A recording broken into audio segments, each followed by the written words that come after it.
الحمد لله رب العالمين الرحمن الرحيم مالك يوم الدين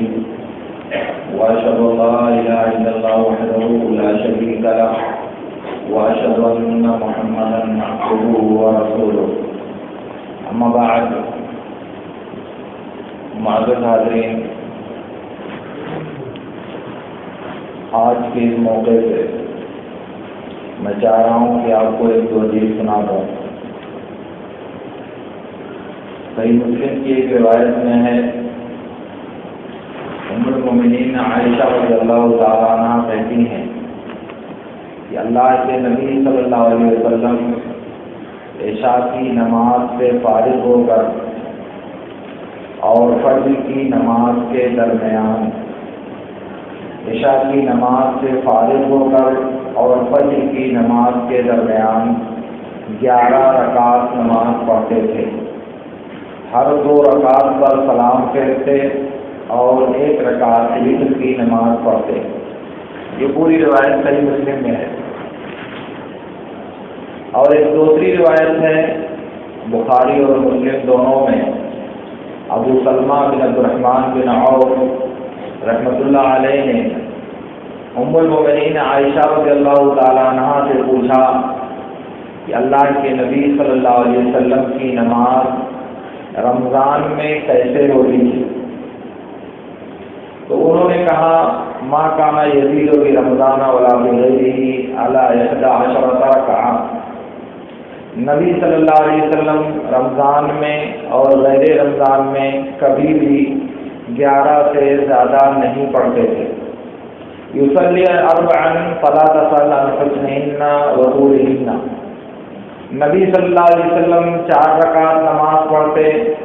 تو کتنی اچھی اور کتنی لمبی نماز پڑھتے تم اس کے بارے میں مت پوچھو، پھر 4 رکعت نماز پڑھتے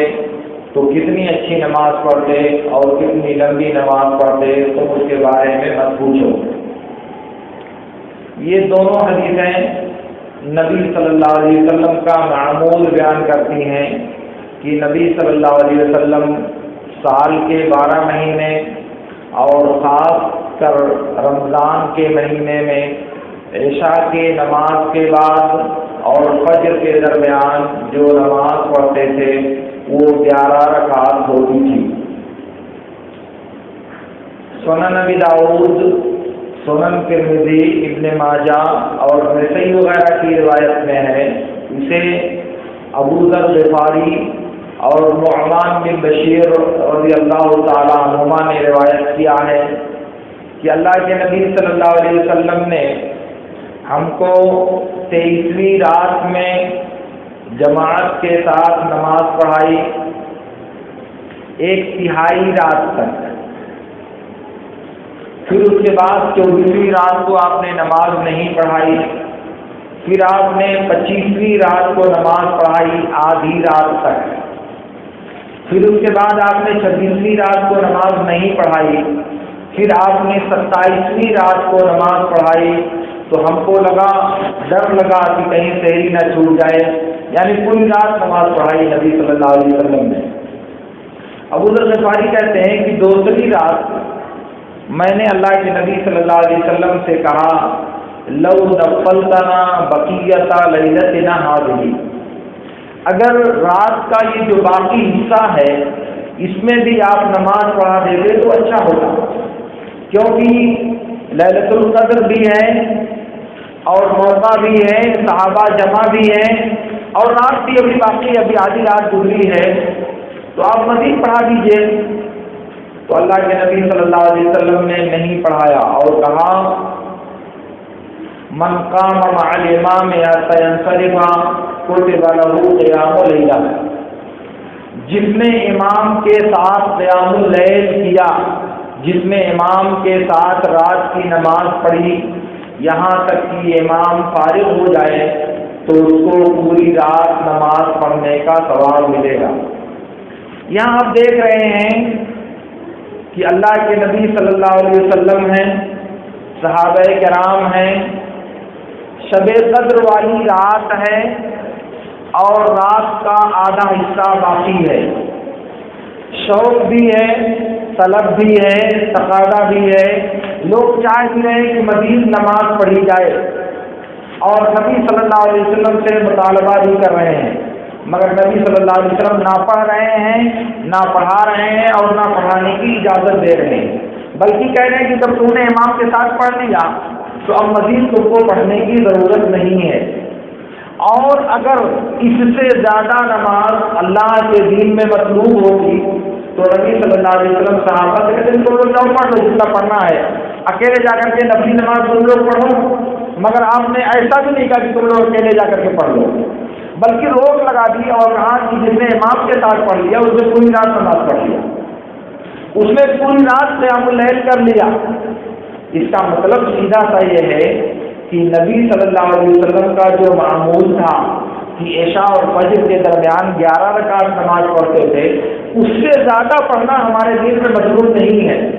اس سے زیادہ پڑھنا ہماری شریعت میں درست نہیں ہے، کیونکہ اگر ہوتا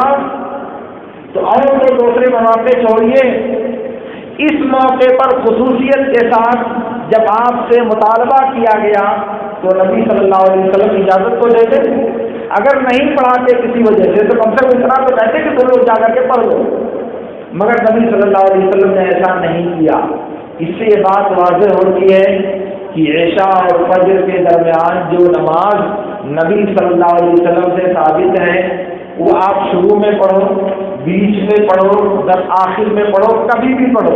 ان کی تعداد 11 سے زیادہ نہیں ہونی چاہیے، یہ نبی صلی اللہ علیہ وسلم کا معمول تھا اور یہی مطلوب ہے۔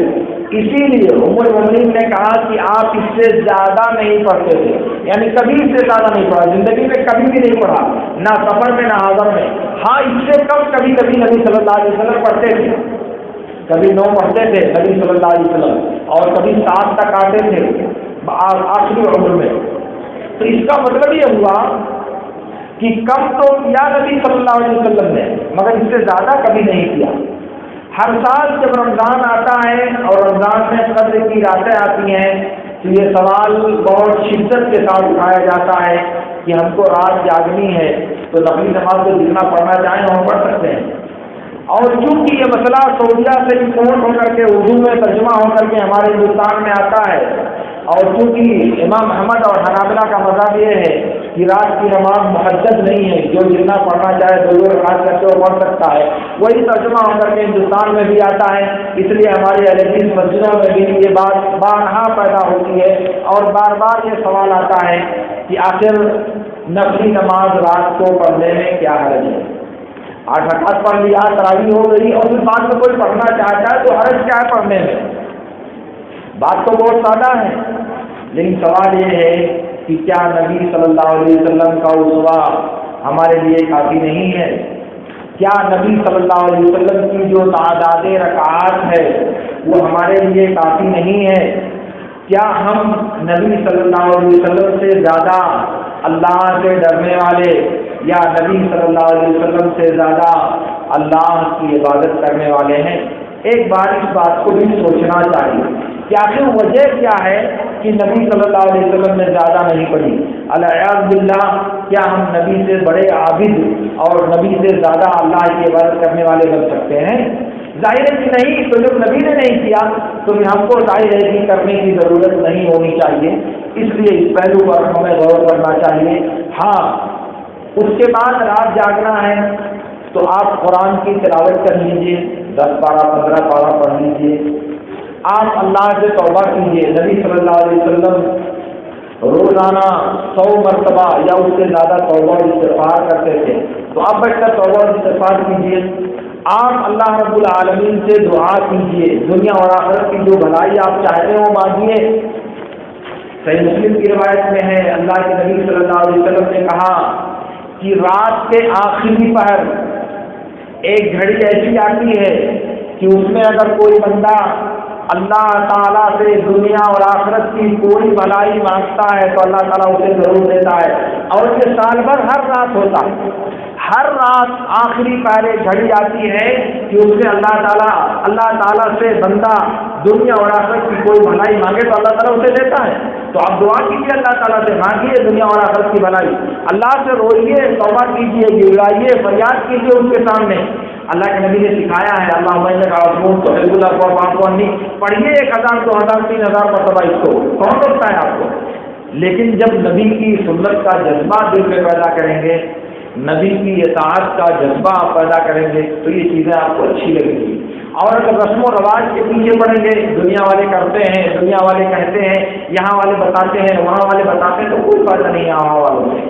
آپ دیکھیں کہ ہمارے نبی صلی اللہ علیہ وسلم نے کیا کیا ہے, وہ آپ کے لیے کافی ہونا چاہیے. اللہ رب العالمین سے میری دعا ہے کہ اللہ رب العالمین ہمیں ان باتوں کو سمجھنے اور ان پر عمل کرنے کی توفیق عطا فرمائے. وآخر دعوانا ان الحمد للہ رب العالمین.